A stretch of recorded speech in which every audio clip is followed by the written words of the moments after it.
it's a story worth sharing. It is definitely. You know, your testimonies. It's testimonies within the one testimony. So much has come out of it. So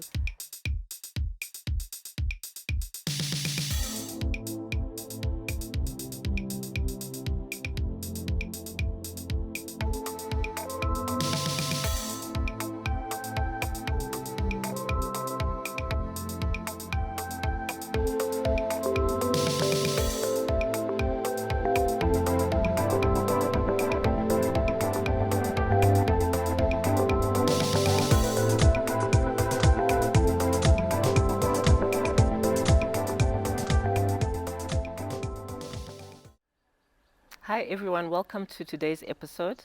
So, today I'm going to be interviewing a lady who has a testimony, a powerful testimony that she would like us to hear about what God has done in her life and to just give God all the glory. So, stay with us right to the end of the testimony, end of this episode, and I'm sure you'll be blessed. So, with no further ado, let me introduce her. Hi, Talent. Hi, Tsuki. How is it going? I'm fine, thanks. Welcome. Thank you. And you know, this interview, it's way overdue. We were supposed to do Long this. overdue. When were we supposed to do it? Oh, October, somewhere. Yeah, it's been a long time coming. Yeah, Yeah, but thank God we finally managed to sit down and actually And do get to it. and do it. Yeah. So now, Talent, please can you tell us a little bit about yourself? Tell us your background, Okay. and just share a little bit about your life, just a little bit. Alright. Tell us whatever it is that you would like us to know, so that we get to know you. Then we'll Alright. move on to the test. So my name is Talent. I work at Tsungi sometimes. I'm a public health specialist. I work with the Ministry of Health and WHO on a project. We work with adolescents. So essentially we're looking at adolescent sexual reproductive health. I love my work. I get to interact with so many young people. And also as a Christian, I get to have sort of influence their life's decisions, trying to encourage them to actually be the better version of themselves. So I think that's what I love about my job. And I'm a mother. I'm a mother of two, married to a lovely husband, Lenin Moyo. He's my best friend, my source of comfort, and most importantly, my prayer partner. He's just that friend that everyone needs, who stands, for you and with you in prayer every time and all the time. Thanks. It's a wonderful, wonderful summary of your life.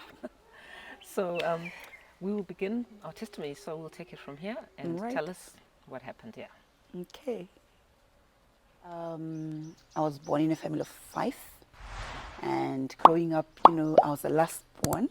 So I'd always wanted, little brothers, little sisters to tease around.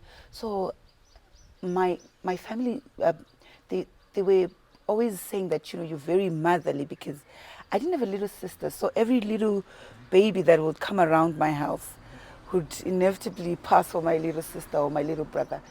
And I think from a very tender age, I really wanted to have little people around me. Yeah. So when I did get married in 2012, we were talking with my husband, planning a family. I was telling him, you know what? I want more than 5 kids. I want lots of kids. Yeah. He's like, and he comes from a family of 3. Oh, He's okay. like, no. 3 is a perfect number. So, like all newly married people, you've got your whole Yeah, future yeah. planned, and you don't even anticipate any setback whatsoever. That's so true. That's true. my husband Lenin and I, we then decided, we should quickly get into this family planning thing and have our children as quick as we can. In the next 5 years, we should have our 3 kids. So, without wasting much time, I was pregnant, and in the first year of marriage, and I had my son, Leon. He was just, my sunshine, my everything. Nice. Everything went well. I didn't even have, morning sickness or whatsoever. It was really the perfect time of our lives, and I thank God, because most people have problems adjusting to each other They do. as they're starting their marriage, but we had the beauty of settling in very well, and we didn't have any challenges, so to speak. So we then decided, before he turns 2, we should quickly have another one. And that's when, things started going south. The first, when I told my husband I was pregnant, and we were really excited for the second baby. And then I had to move to a new town. I had to move to Gweru. I had a new post there, so I took the offer there. And just when I was trying to settle in Gweru, I remember I was moving in town, and then I thought, I'm having these stomach cramps, and I wasn't sure what's happening. So I thought, let me go and see what's happening. Yes, a sonographer, and see what's happening with my second pregnancy. And when I went there, I was really excited, and the sonographer was also excited. She's like, no, everything is okay. And I could look at the little human being inside me, everything looked perfectly well. There was a fetal heart and everything. I was reassured everything was okay. But then I kept having those, abdominal pains. And so I called my husband, and my husband is a doctor, by the way. And I told him, I've been having these funny cramps, and they particularly worse in the morning. Is it something they should be worrying about? Okay. And he was quite reassuring. And, so in the morning, we're preparing to go for a field trip. So I woke up really early, very early in the morning. And then I realized, I'd started bleeding. Oh. And like typical labor pains. How many months was this? I think I was around 4 months. 4 months, okay. Around 16 weeks, somewhere there. Okay. Because already I was feeling the baby moving and all. Yes. Yeah. Okay. So I think it was post quickening. Okay. So, yeah. So typical labor pains, and I was really numb, because like a few days back I had actually gone, for an ultrasound scan, and everything was okay. And I really was at a point where I didn't know who to talk to, so I picked up the phone and called my husband, and he said, okay, let me get ready and come there and pick you. So he came, he picked me from Gweru, then we came back to Bindura, that's where we were staying. That's where you were staying, okay. And then we went for another an ultrasound scan, and I received the worst. I knew something was really wrong, and with the amount of blood that I had lost, I knew probably, but I just didn't want to think about the worst case scenario. So when it was really that defining moment, and they told me, we've lost this baby, No. I was just blank. I didn't know whether to cry, and I tried. So I did, the obvious. I told my sisters. I told my mother-in-law. I told, the very close people. Yeah. And then I realized, it's actually affecting them more, and everyone was, they were on this empathy tour, and I wasn't even allowed to move around the house and all. And I realized, this is not what I want. This must have been a very difficult time for you. It was the worst time. And when, people doing the obvious thing that they're expecting, trying to empathize with you,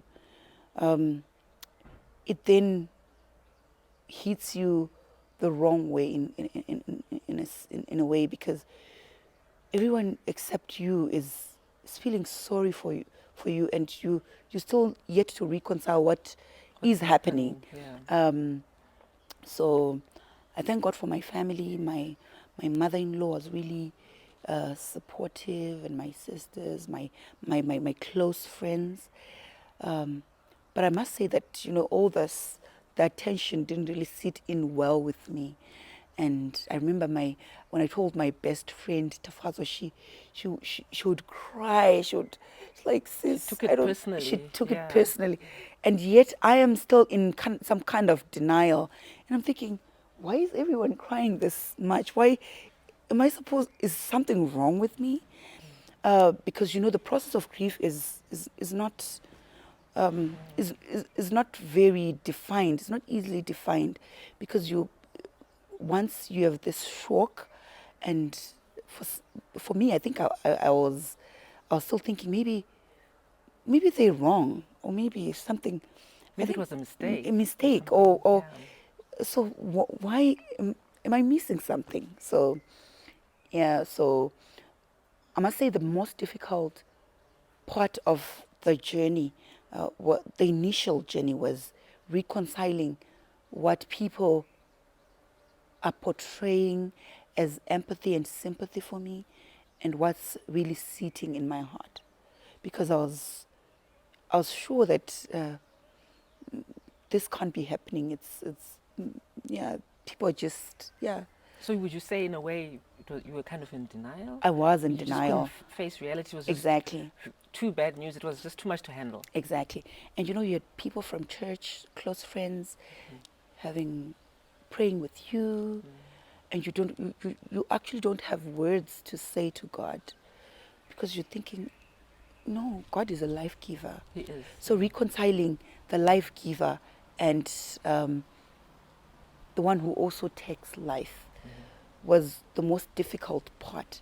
And I think for me and my husband, we were in a routine of having family worship, the two of us praying, and the time when we're not praying was really the most difficult time for us. And I think for any Christian, when you've lost your voice with God, it's the most difficult time, because you don't know, you're questioning God, or you're questioning yourself, or if it's because of something, if it's a lesson that you have to get from this. You know, I think that's the most difficult time. And for any woman out there in the world who goes through a miscarriage, I think when you're asking, is it about me? Is it about God? Or is there something else at Is, play? is there something else? Because, you know, people would say, you know, you need to pray because the devil is out there. Of course, the devil is out there. We know that. And maybe some people are trying to harm your marriage and what, you know, all these conspiracies. So trying to get to a point where your faith rises above the crucible, above the pain, and you still can say, I'm a child of God. These things are happening to me. They work for my good.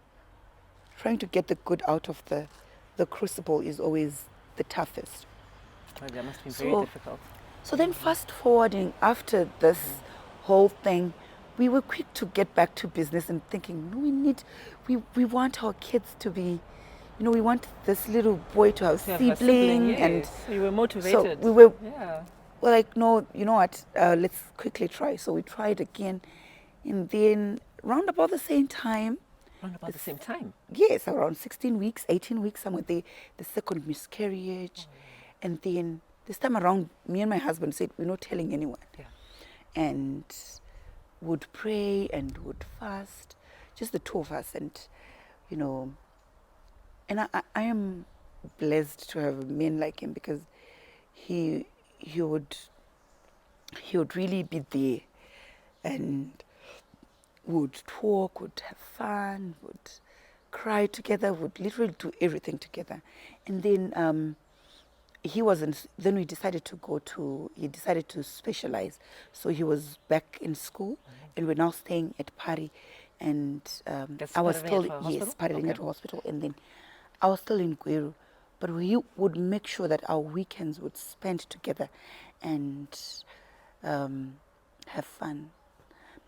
And I think that's the most important part. When you're going through a loss, you need that constant person who support you, who isn't supports it? you, who doesn't change, who's always there to check if you're okay. Yeah.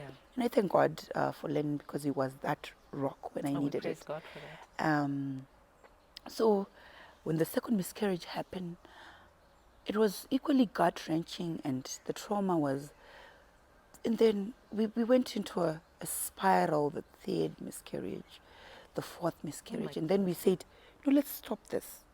We're good. My husband was like, no. I know we want kids, but we're not going to try anymore. Again. Okay. I But think it was traumatic. It was traumatic for him. And you know, most people think that men don't go through mourning, but they have a silent way of going through grief. And most of the times we're not cognizant of that fact. We think that a miscarriage is me. Yeah. I'm carrying the pregnancy. It's my baby. It's part of me.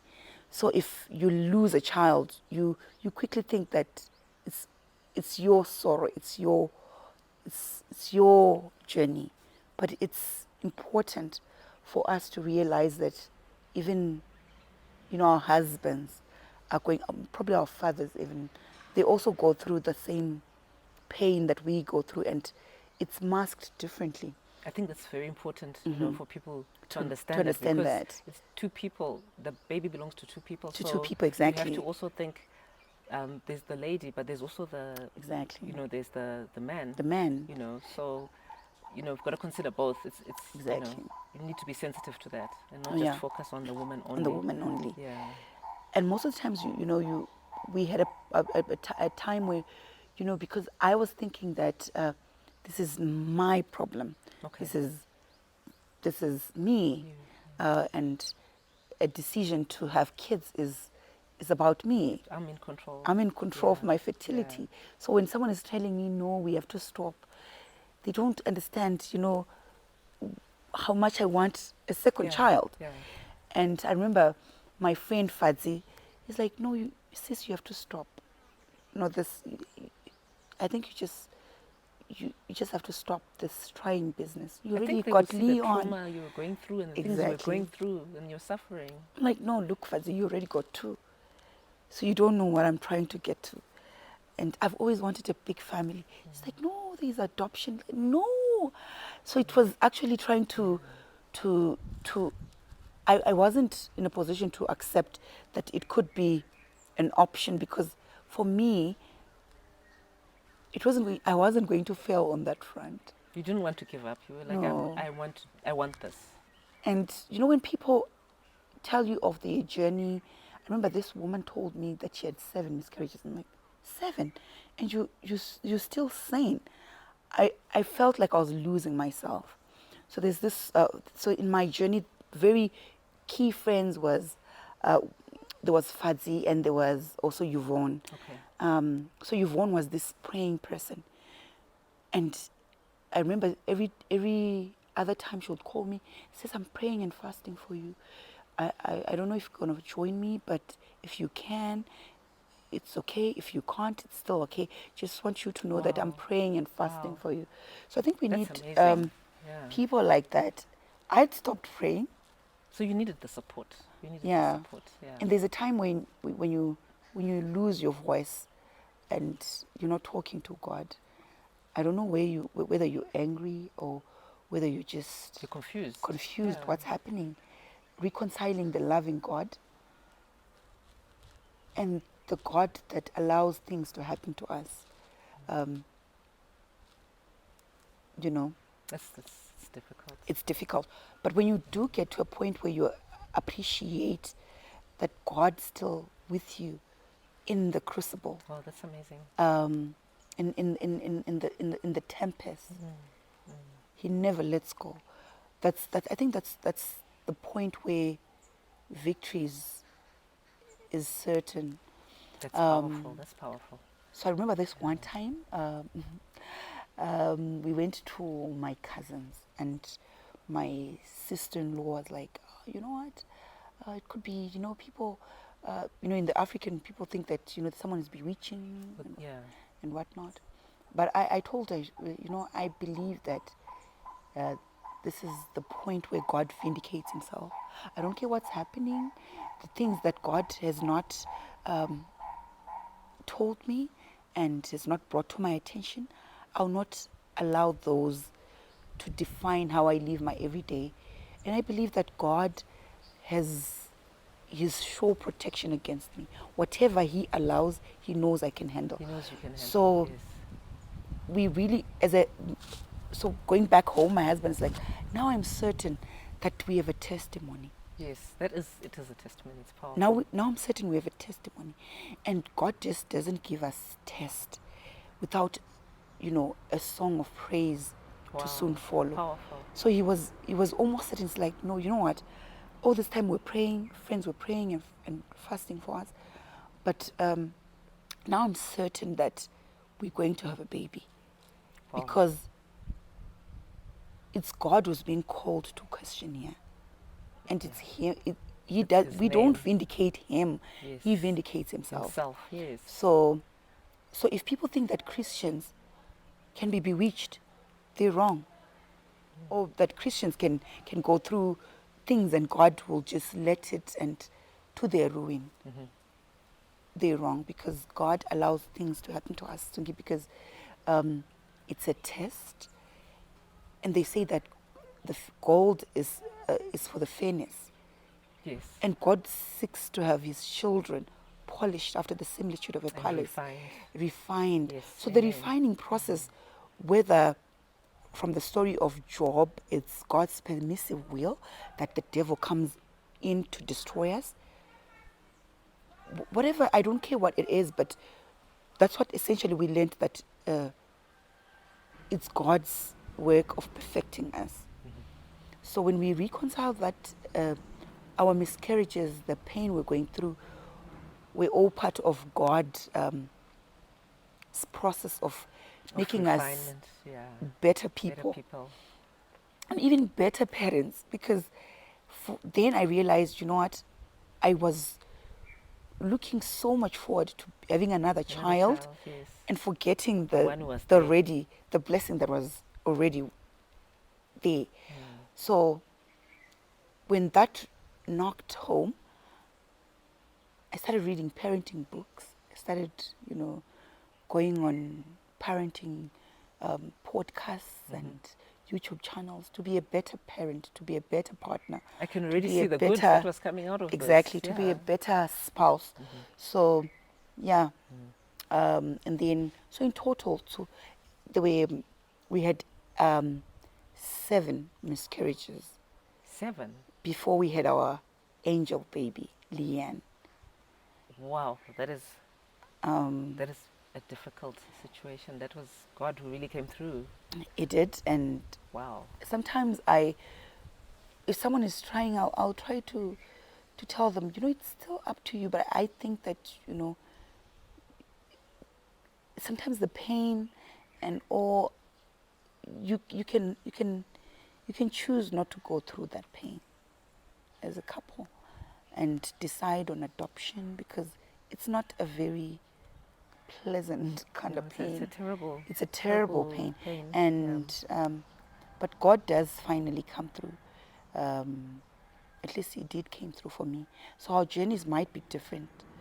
But whatever the case, God Wow, it's never leaves our side. He is faithful. He is faithful. And the things that we go through, we need to, in as much as possible,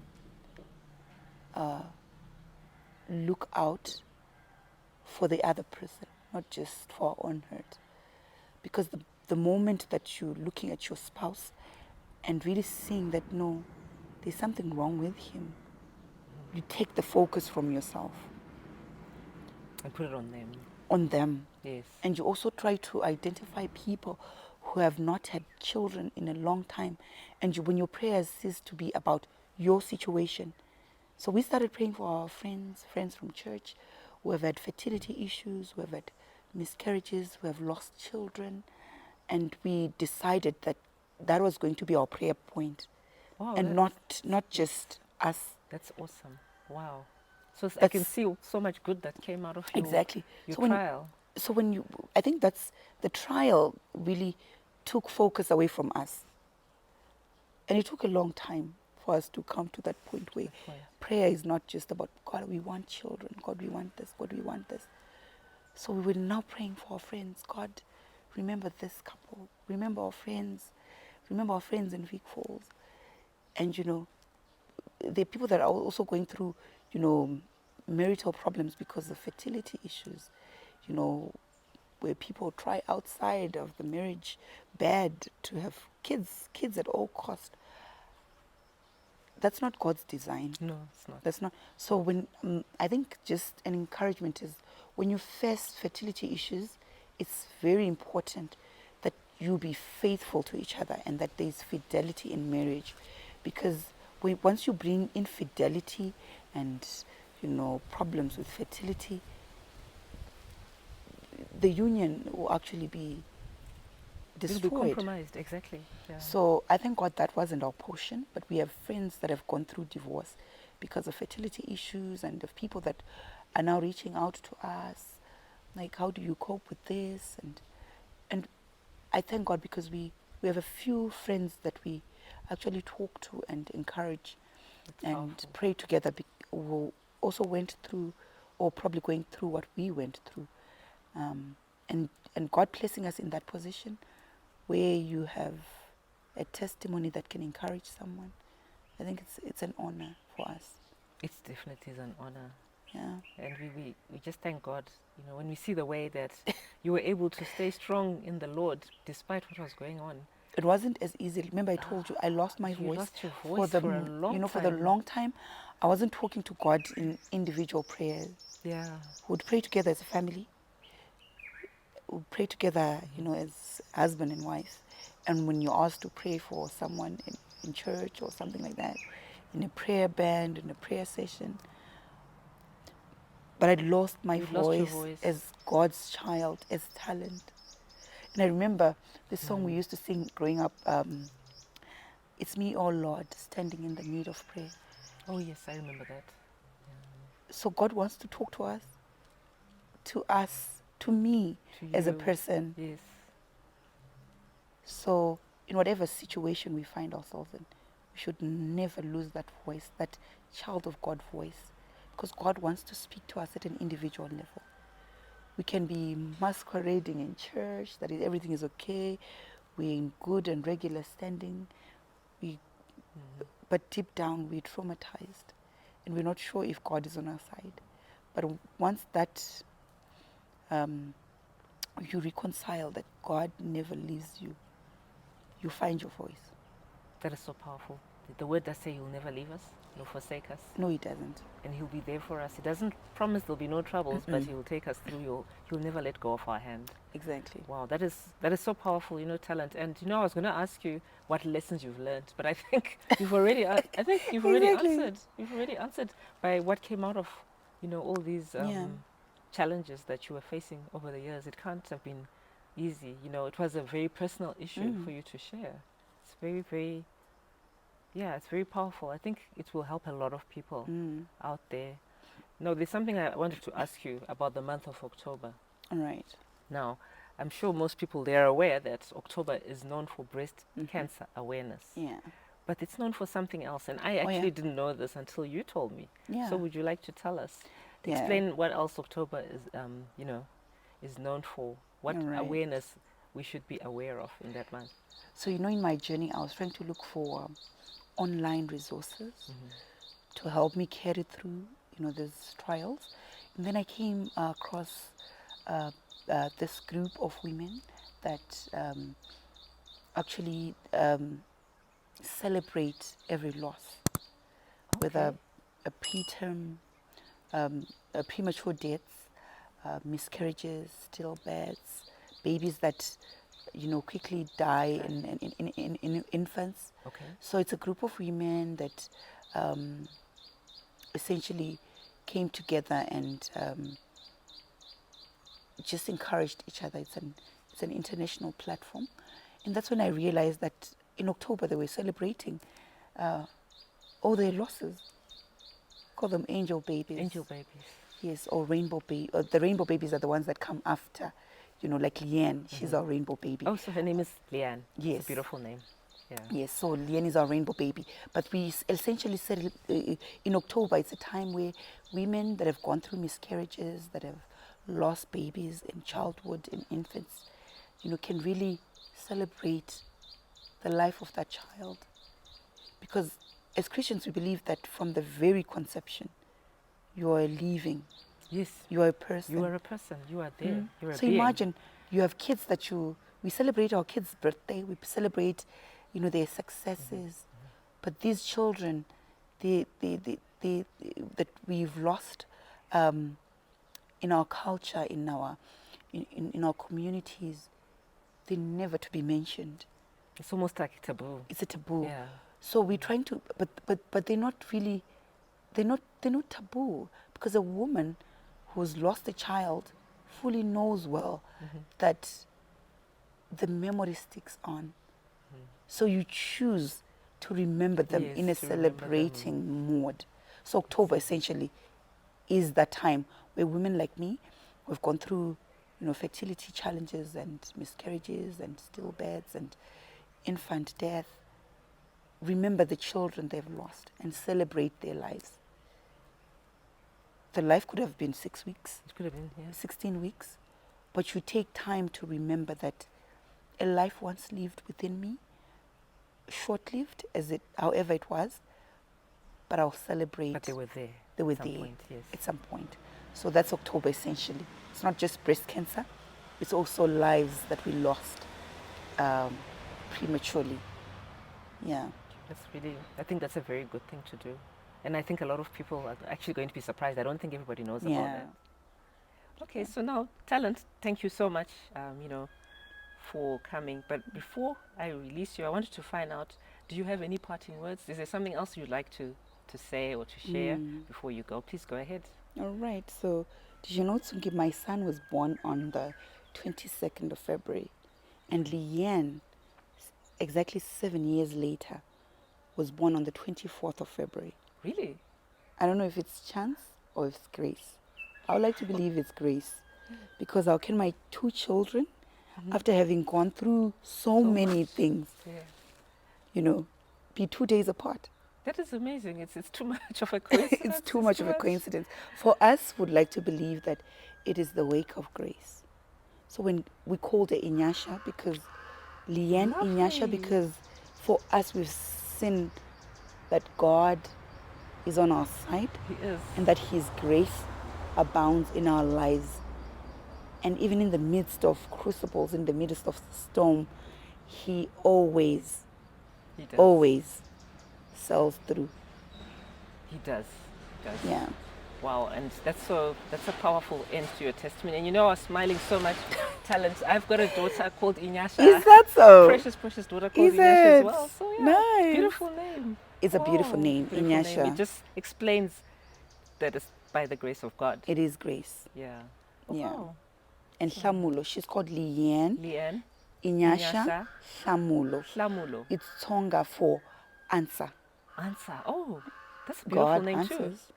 He God does. answers prayers. He does. And He does it with so much grace that you'll be amazed. I don't know what you're going through for 12 years. I don't know what you're going through. But I want to just leave my son, my daughter's name as a testimony. Leanne, it means gracious and beautiful. Inyasha, it's grace. And God does answer. Shamul, He answers prayers. I think, Wow. Thank be you. encouraged with that. Thank you so much. I wish you and your lovely children and your husband all the Thank best you. in the future. Thank you. Thank you. It was such a personal It testimony. is. It couldn't have been easy. So I appreciate so much you're just taking the time to sit with me and to share your heart.